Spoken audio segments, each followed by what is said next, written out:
Pisces, hi! Welcome to Mystic Queen PH at titingnan natin ang energies na parating sa inyo ngayong new moon in Virgo sa September 3, 2024 at 9:55 a.m. Philippine time. Ayan, so if you are living outside of the Philippines, i-check nyo lang yung kung kailan yung eksaktong oras at araw ng new moon sa inyong lugar.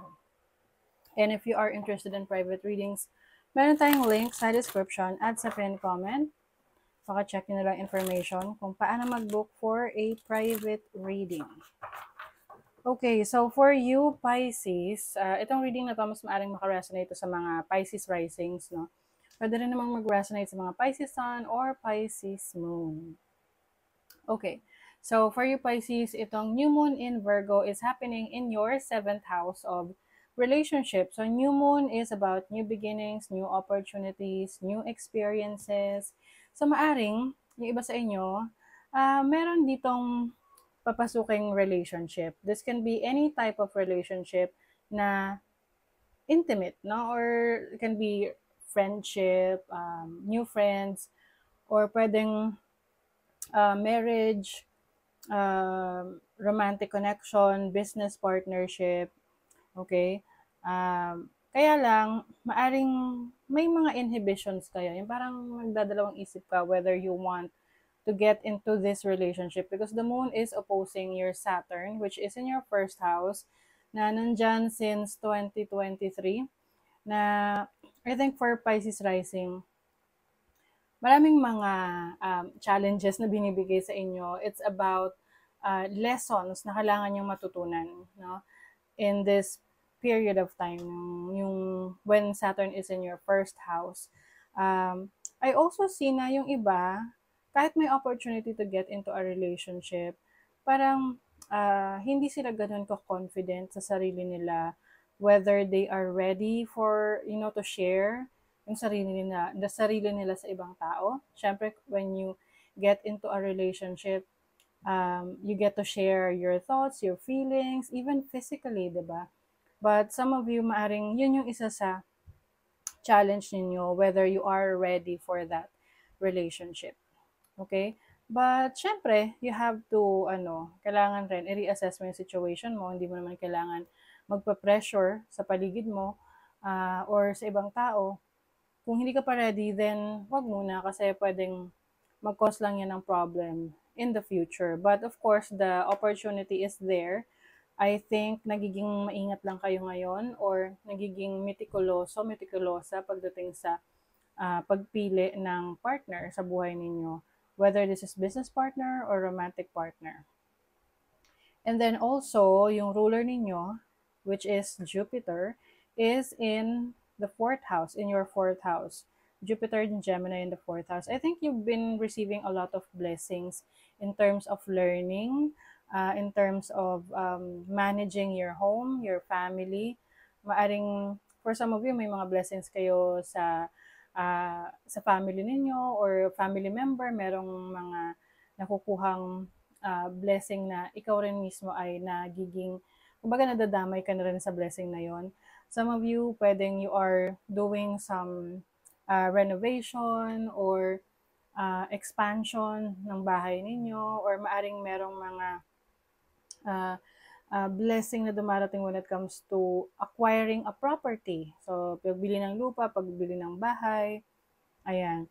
So, maaring sa ngayon, yung iba, kaya rin, kahit na may opportunity for relationship, medyo, tawag dyan na, iba yung nagiging attention ninyo, which is focusing on your family, your home life.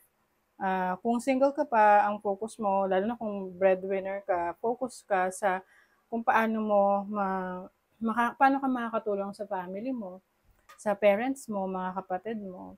But if you are already in a relationship, no, kung may relationship ka na, I think ang focus mo rito is serving your family, pagbibigay ng mga needs nila, whether this is in resources man yan or time, energy, okay? And if you are in a relationship, I think you're going to strengthen your connection with your romantic partner. Pwedeng meron kayong mga gagawin together na, lalo na kung yung relationship ninyo is medyo alam mo na, medyo alanganin na or nagkakalabuan or parang hindi na kayo ganun ka-close before. So, I think kayo mismo yung exert ng effort na to go out, to explore, or to have time for each other, for vacation. Mm-mm. And then, another thing, itong Neptune is in your first house as well.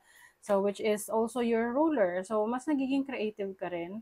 I think meron ditong opportunity for you na to explore or parang discover yung iba mo pang talents and skills na you want to show to the world, no? Kasi yung iba, yung talent skills nila, parang personal na lang, no? Para sa sarili na lang nila or para sa trabaho nila.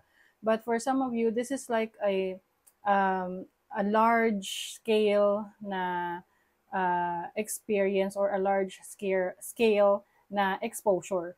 Let's say, makikilala ka ng mas maraming tao. Pwedeng social media or sa area mo, sa community mo, you will showcase your talents, your skills, your abilities.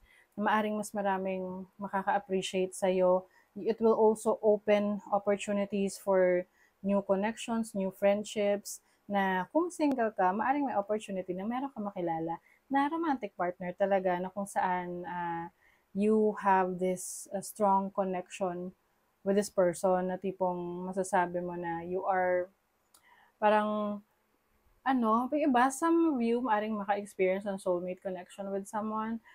This is parang fated, no? Fated na connection. Pwede rin tong kakilala ng kamag-anak mo. Let's say, kakilala ng bayaw mo, hipag mo, pinsan mo, na i-refer sa'yo or i-refer talaga. Ang tawag doon, irereto sa'yo, parang gano'n.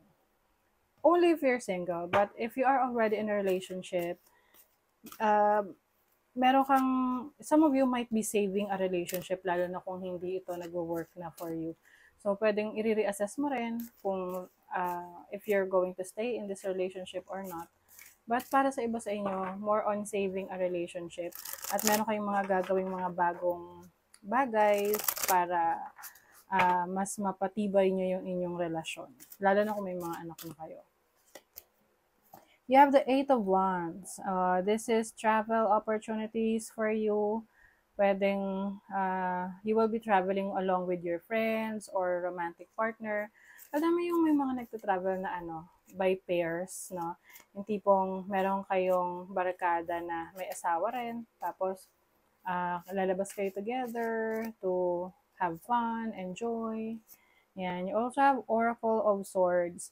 So, this is about being more logical in your decision making.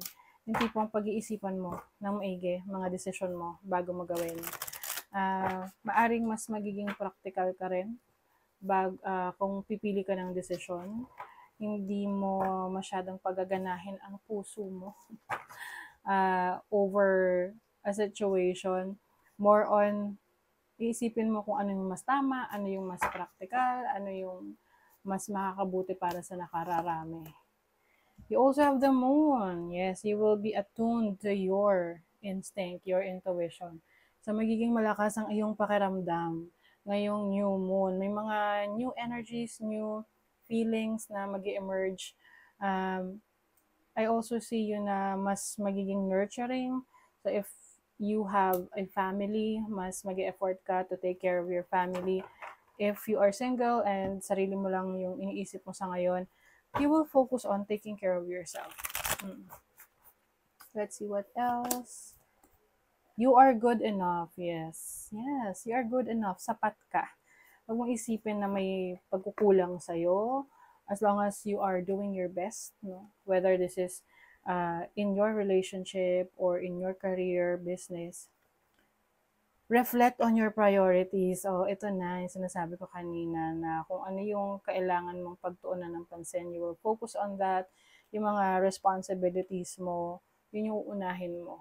Kung alin yung priority mo, whether your family, your partner, yourself. syempre laging dapat kasama yung self mo diyan.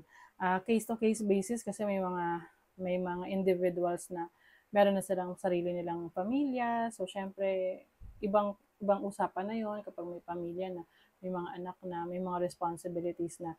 But always no, don't forget yourself na still you have to take care of yourself as well. Okay? So that is your reading, Pisces.